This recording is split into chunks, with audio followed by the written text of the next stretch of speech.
Estimados irmãos espíritas e não espíritas, sejam bem-vindos ao nosso canal. Inscreva-se, compartilhe, avalie.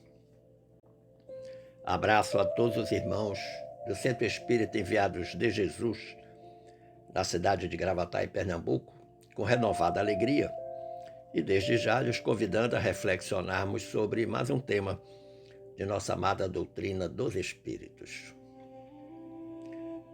Manda-lhes dizer a benfeitora Glorinha: a dor é sempre um sinal de alerta. No corpo físico, indica que algo rompeu o equilíbrio biológico, cientificamente denominado homeostase.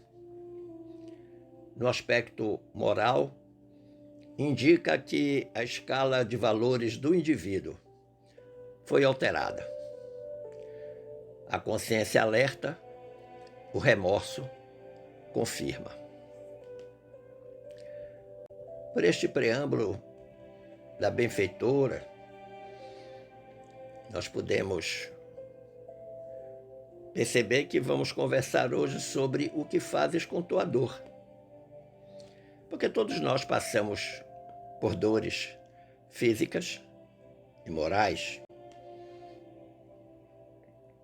Aparentemente, as dores físicas são mais fáceis de tratar, principalmente em face do arsenal terapêutico, os medicamentos, os remédios que estão disponíveis para tratar da dor física. E a dor moral? Como é que nós tratamos esta dor moral? Que remédio, que medicamento devemos usar? Mas todas as vezes que a dor aparece, como disse a benfeitora, ela precisa ser reconhecida como um sinal de alerta. Tanto faz ser do ponto de vista físico, como ser do ponto de vista moral. Tem algo que não está correndo bem. Eu quero, para começar a nossa reflexão, afirmar-lhes que a dor é um meio e não um obstáculo. Muitas vezes nós pensamos que a dor veio só para trazer chateação, aborrecimento,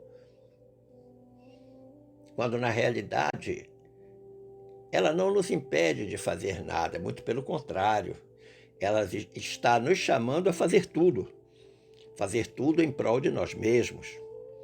Porque se está doendo, tanto do ponto de vista físico quanto do ponto de vista moral, é sinal que tem algo que está errado e que precisa ser consertado. E este conserto terá que ser promovido por nós mesmos. É fato que, diante da dor e do sofrimento, nós costumamos questionar a razão de estarmos enfrentando tamanha adversidade. Porque a nossa vida é feita de muitos porquês. Por que essa doença? Por que a minha melhor amiga se matou? Por que o meu filho nasceu com este problema? Por que eu? Por que comigo? E a lista dos porquês é interminável. Mas se nós atentarmos para a instrução do Espírito Amigo, ditada na cidade de Havre em 1862,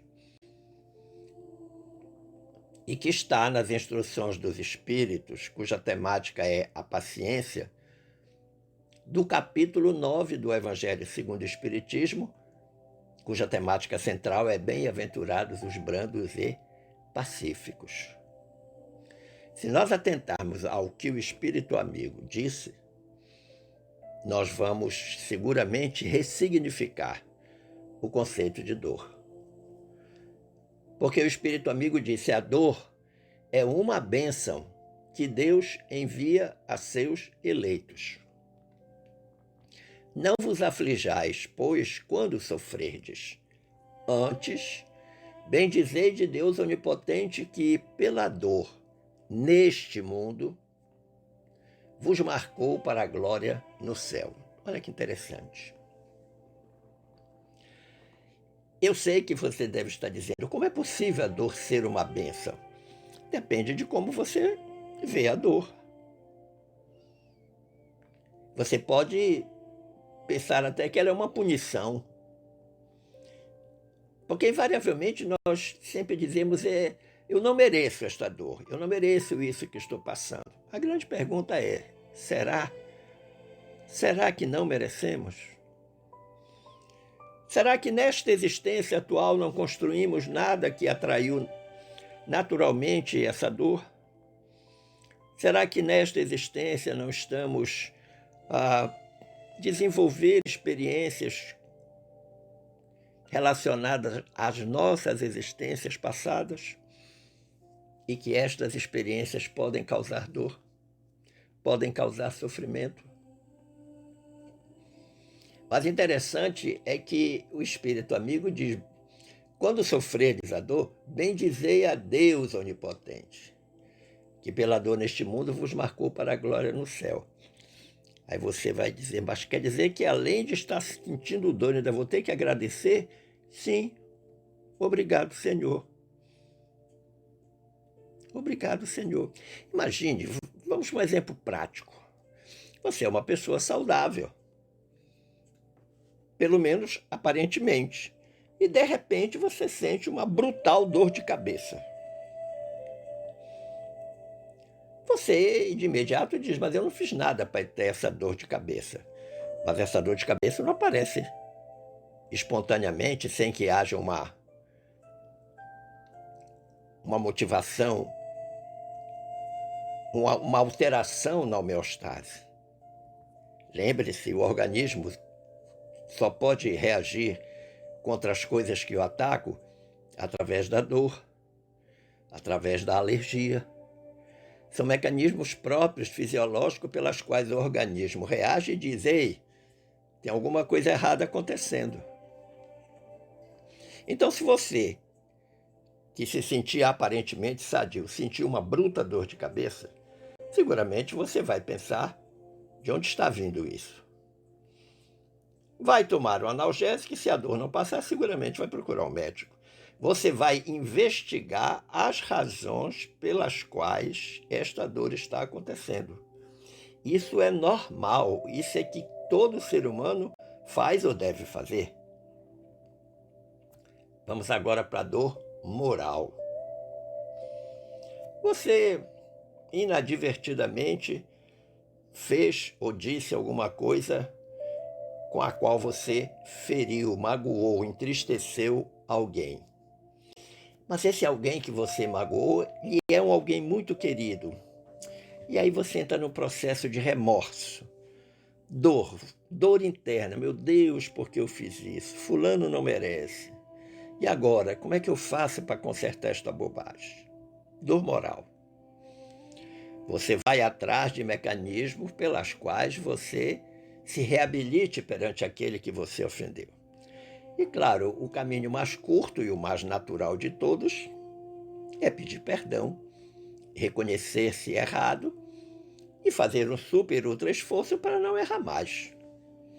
Evidentemente que isso não é fácil, principalmente para as pessoas orgulhosas. Existem dois tipos de dores que são diferentes entre si. Nós classificamos como dor natural, presente em a natureza, por exemplo, a dor do parto. Seja nos humanos, seja nos animais, a dor do parto é uma dor natural, faz parte do processo evolutivo. Você só não terá a dor do parto se você fizer uma cesariana. Mas evidentemente que aí você vai correr o risco de uma cirurgia, de uma anestesia, por mais que seja local. Você vai ter que conviver com o processo da cicatrização, diferentemente da dor do parto natural, que depois que a criança é expulsa, o alívio é praticamente imediato. Pelo menos é o que dizem as mulheres que já tiveram ou fizeram parto normal. E existe um outro tipo de dor, que é a dor compulsória. A dor natural está muito ligada às questões das dores físicas. Mas a dor compulsória, ela faz parte do planejamento reencarnatório, é quase sempre expiatória e está ligada às questões morais. Evidentemente que ela pode ter uma manifestação física. O organismo pode demonstrar que a dor moral está se manifestando fisicamente. É possível que isso aconteça. Por exemplo, você está, entre aspas, pagando por um erro que cometeu com o seu filho, com sua filha, com seu esposo, com sua esposa, com um funcionário seu na sua empresa. Você foi indelicado, foi grosseiro, fez uma coisa que não devia. E você entra no processo de chateação, de remorso, aquilo fica te incomodando. É possível que esta dor moral, ela tenha uma manifestação física e você, por exemplo, experimente noites de insônia, ou então o seu apetite diminui. São manifestações físicas de uma dor moral. Como eu disse, a dor natural, o exemplo do parto, ela acontece tanto nos humanos quanto nos animais. Os animais também sentem essa dor. Uma cadela, uma gata, uma leoa, seguramente quando vão ter os seus bebês, sentem. Por outro lado, existe uma dor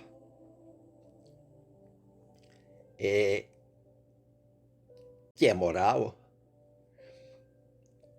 que é aquela que experimentamos, por exemplo, quando desencarna um afeto muito querido da gente.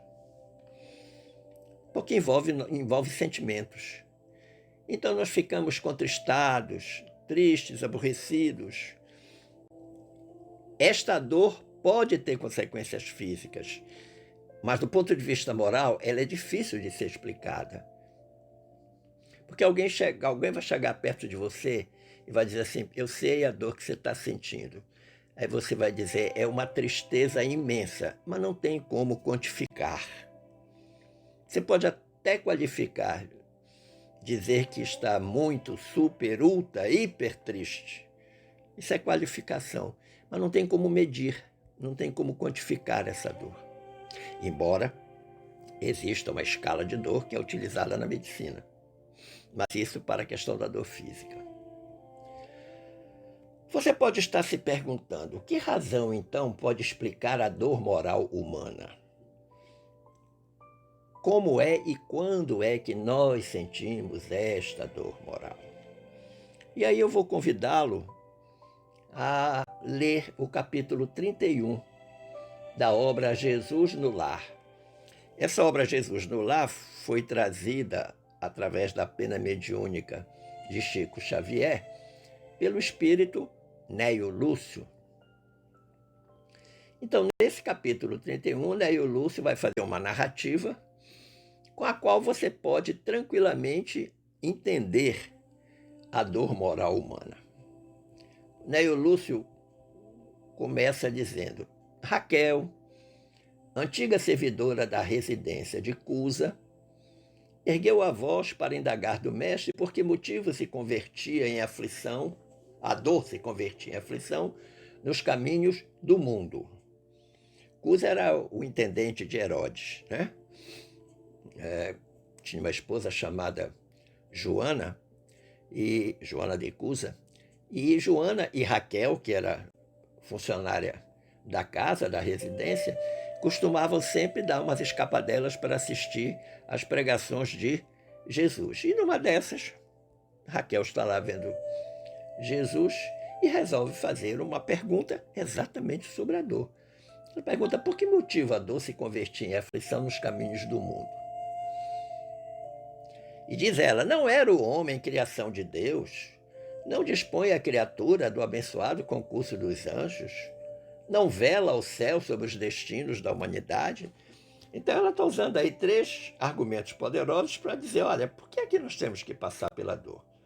Nós não somos filhos de Deus? Nós não somos protegidos pelos anjos?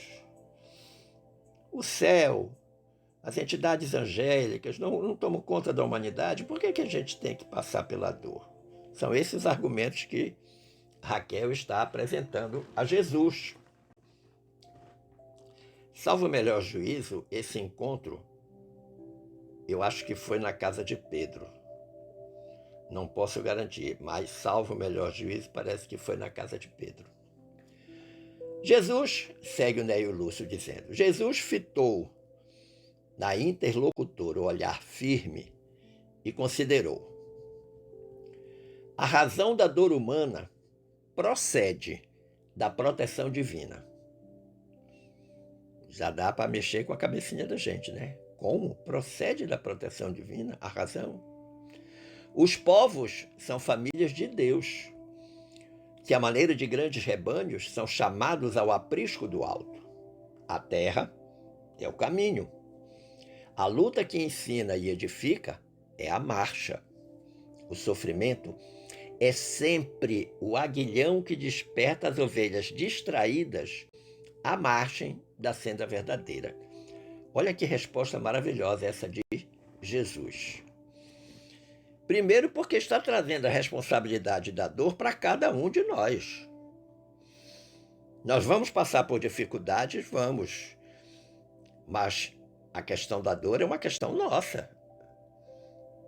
As dificuldades, na maioria das vezes, são buscadas por nós mesmos. E ele está dizendo: a terra é o caminho. Por quê? Deus quer todo mundo lá no aprisco do alto. Deus quer todo mundo como entidade angélica na sua corte celeste. A ideia de Deus é essa. E aí Jesus diz: a terra é o caminho. Ou seja, você, espírito, veio para a terra. É aqui na terra que você, enquanto espírito, vai desenvolver as potencialidades, as qualidades, as habilidades para se tornar uma pessoa possível de alcançar esse aprisco do alto.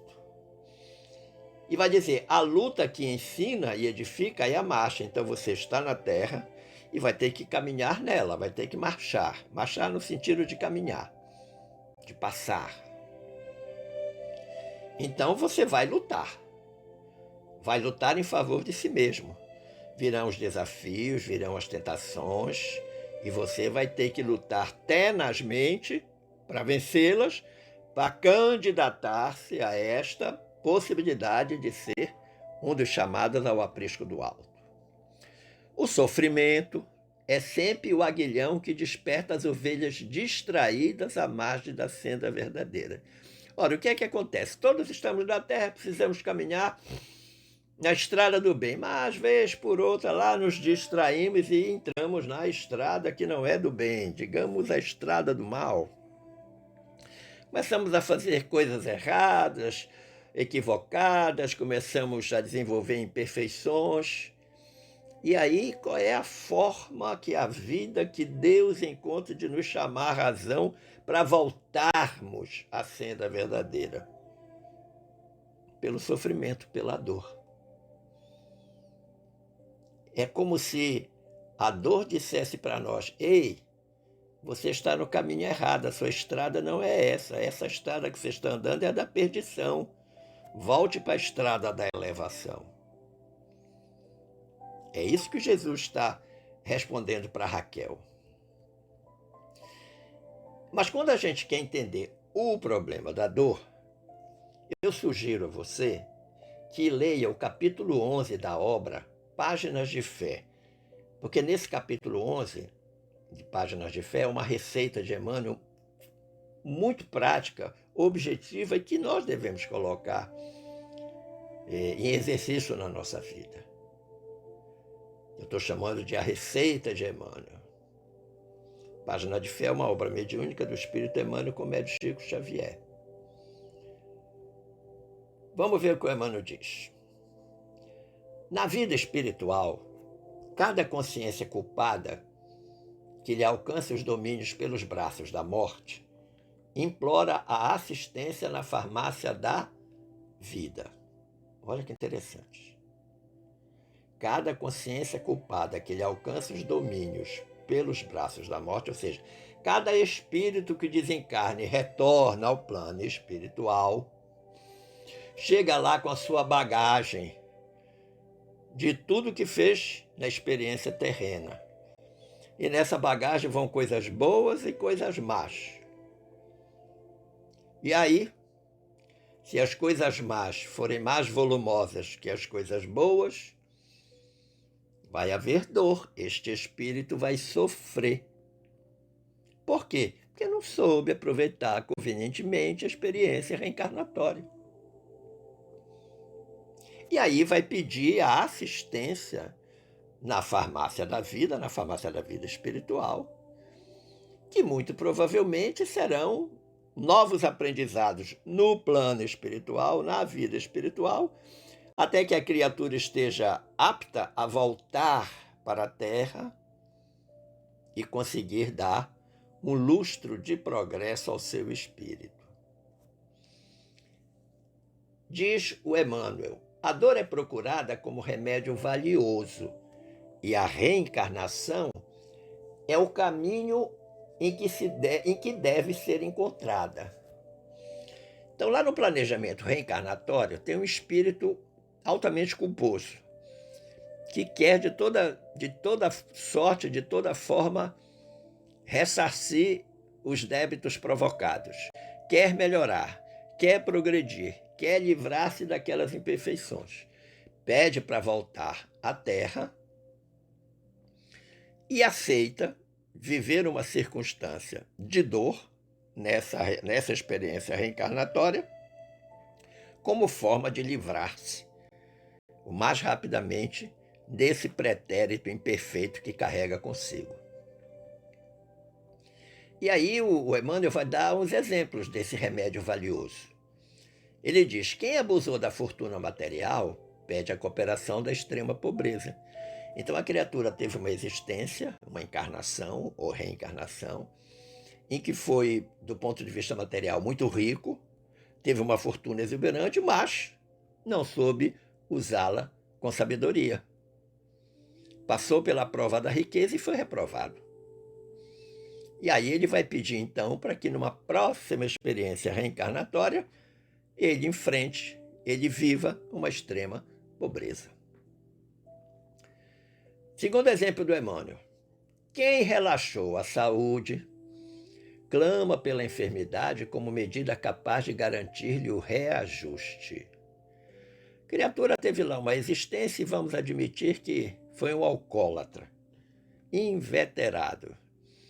Prejudicou a si, a família, os amigos, só fez bobagem durante os anos que viveu na Terra. Desencarnou, foi para o plano espiritual, choque de realidade, eu quero modificar.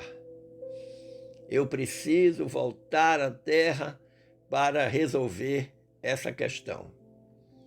Vai pedir, então, uma enfermidade, uma doença, muito provavelmente do aparelho digestivo, ou até de outro sistema orgânico, como forma de reajustar-se perante a lei divina, já que numa encarnação anterior ele fez um monte de bobagem, agora eu quero esta prova da dor para ver se eu consigo me livrar deste peso. Diz o Emmanuel, quem se arrojou à delinquência na alucinação da beleza física, pede o corpo disforme que lhe assegure o retorno à tranquilidade. Olha que interessante. Uma extrema beleza física, mas que foi utilizada indevidamente. Seguramente foi utilizada na senda do mal. Não teve uma utilização correta. Pode ter sido uma pessoa promíscua. Vai pedir um corpo disforme para que, na próxima experiência reencarnatória, ele possa ir quitando esses débitos anteriores. Quem aviltou a inteligência suplica as inibições mentais do cérebro curto como serviço indispensável à própria restauração. Então, alguém que numa encarnação foi super ultra inteligente, mas usou essa inteligência para o mal, agora vai retornar na experiência reencarnatória, mas vai pedir o que o Emmanuel chama de inibições mentais do cérebro. Vai ter uma série de dificuldades. Quem se valeu do poder para espalhar aflições e lágrimas, requisita a desvalia social com problemas difíceis, em que lágrimas e aflições lhe regenerem o campo íntimo.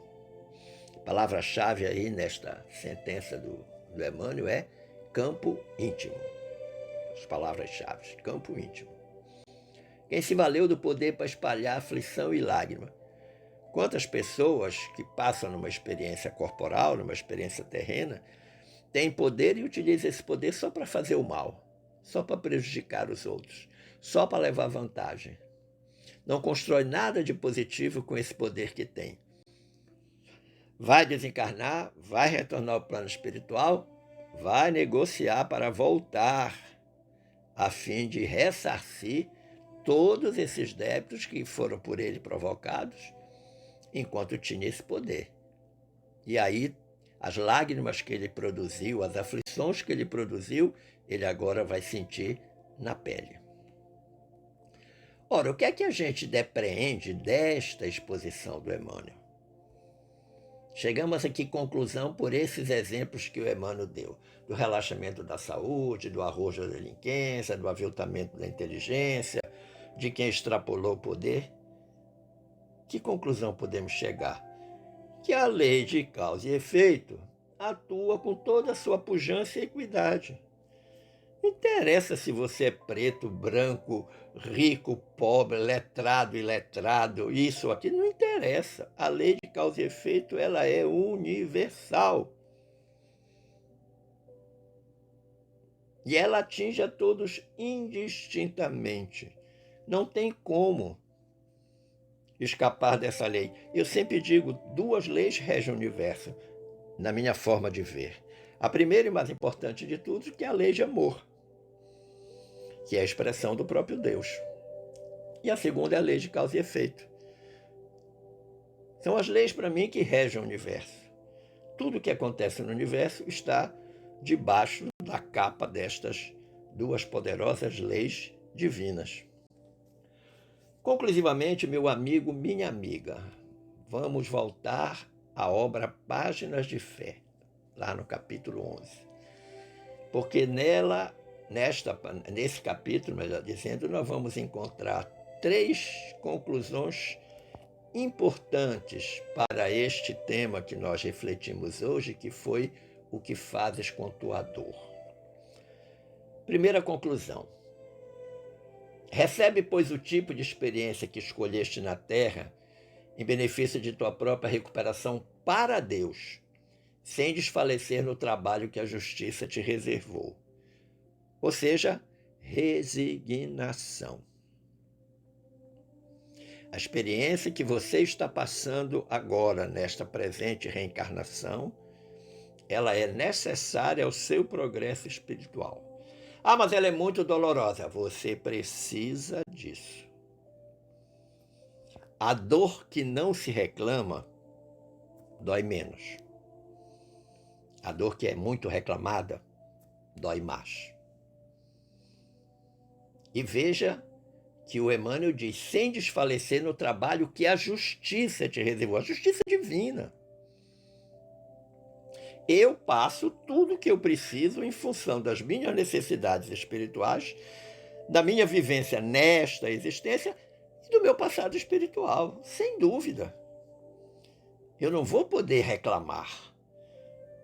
Até porque todas as experiências, todas as dificuldades, elas são mestras. Elas são para nos colocar para frente, para adiante, para o alto.